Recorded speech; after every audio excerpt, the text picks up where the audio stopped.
Друзья, всем привет!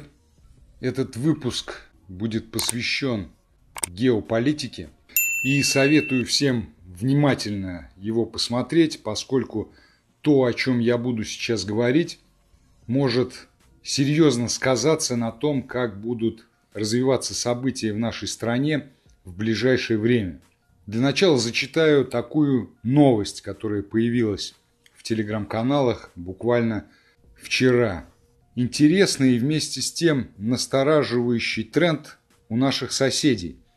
В Киргизии набирает популярность движение Чон Казат, в переводе «Великий поход», которое призывает экспроприировать имущество у богатых. Фактически они провозгласили идею проведения иллюстрации богатых людей. Первый проект движения – составление списка коррупционеров и требование возвращения награбленного. Очень важный знаковый пост, на что хотел бы я обратить внимание в первую очередь. Идея проведения люстрации. Когда вы это слышите, что вам приходит на ум? Естественно, вам приходит на ум люстрация в Украине.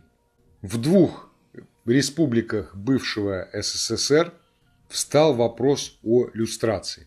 Люстрация – дело хорошее, и абсолютное большинство населения эту люстрацию поддержит в любой республике бывшего Советского Союза.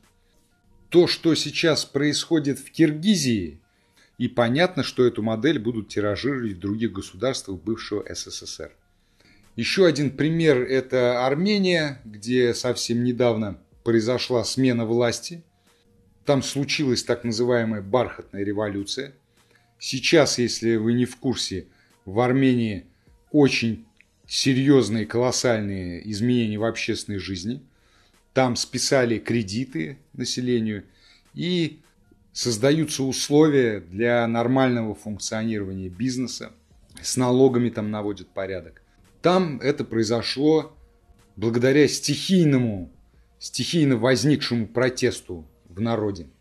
Отношения нового руководства с Арменией с нашим руководством вроде как налажены.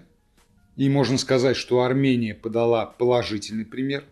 И сейчас уже в Киргизии как раз хотят опробовать то, что могут применить и в России. Конечно же, у России свои особенности, многонациональное население, региональные отличия какие-то. Самое главное – это следить за тем, как будут развиваться события в Киргизии для того, чтобы можно было понять, как будут события развиваться уже у нас в случае, если это движение Чон Казат сможет в Киргизии взять власть и произойдут изменения. Явно видно, что местные депутаты, которых обвиняют в коррупции, очень сильно взволнованы по этому поводу. И нет политических репрессий, никого там не убивают, никого там на улице не хватают, в тюрьму не сажают.